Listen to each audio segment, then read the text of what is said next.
In 1930, Lucy Filippini's saintly life was adequately acknowledged.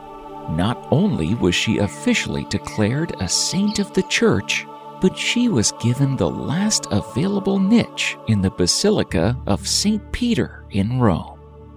The mission, initiated by the Cardinal and Lucy 300 years ago, continues today through the schools and the religious family to which they gave life.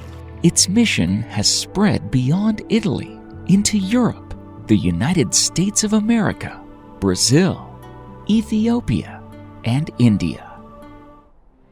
Lucy Filippini was born on January 13, 1672, in Corneto, Tarquinia. She had not reached her first birthday when her mother died and was buried in the church of San Marco. Her father, whom she loved dearly, also died 6 years later and was buried in the church of San Margarita in Corneto. Now orphaned, Lucy went to live with her aunt and uncle. As a child, Lucy would prepare small altars and pray devoutly.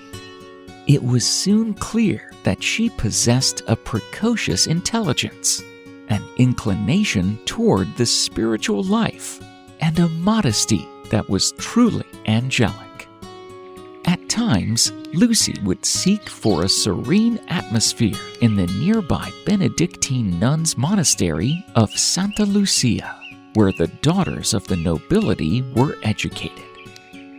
Lucy visited frequently, drawn there by her desire to be among those whose lives and goodness she admired. It was here that she received her first communion. It was here that she received spiritual nourishment. One day, Lucy met Cardinal Mark Anthony Barbarigo, who was on a visit to the monastery. He made a lasting impression on Lucy. She followed him to Montefiascone, and under the guidance of the cardinal, she left behind all worldly things. Lucy had a special devotion to Our Lady, her spiritual mother, and throughout her life, her deep love for Mary and her faith sustained her. Cardinal Barbarigo had special plans to be implemented in his diocese.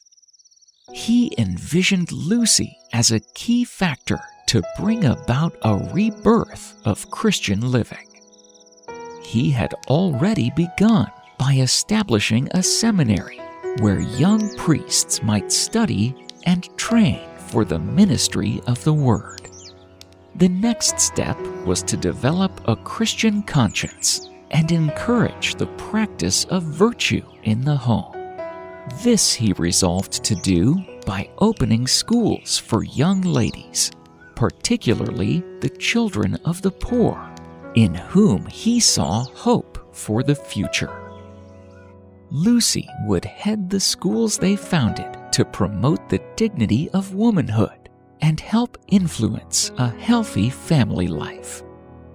Together, they looked ahead to fulfilling their generous, ardent, and profound mission of faith and charity.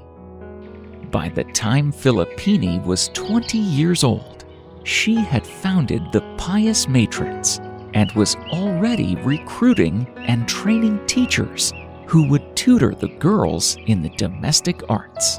The young ladies of Montefuscione were taught domestic arts, weaving, embroidering, reading, and Christian doctrine. 12 years later, the cardinal devised a set of rules to guide Lucy and her followers in the religious life. 52 schools were established during Lucy's lifetime. As the community grew, it attracted the attention of Pope Clement XI, who, in 1707, called Lucy to Rome to start schools, which he placed under his special protection. to complement the work of the schools, Lucy and her teachers conducted classes and conferences for women who were strengthened in their faith as they took part in prayer, meditation, and good works. Her focus for the social apostolate was to encourage her teachers to minister to the needs of the poor and the sick. Her method of teaching attracted widespread attention.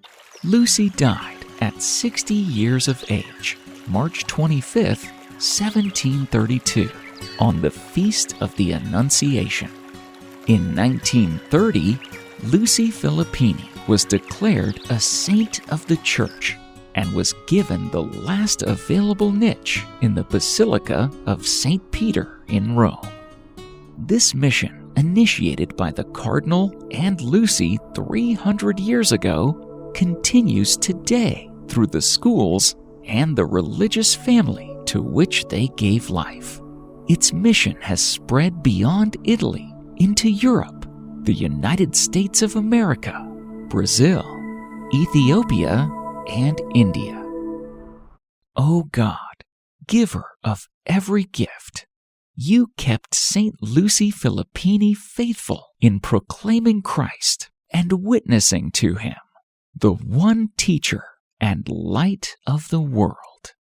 Grant that, illumined by divine grace, we may persevere in listening to your word and preach it by good works, and so be living signs of holiness and apostolic zeal.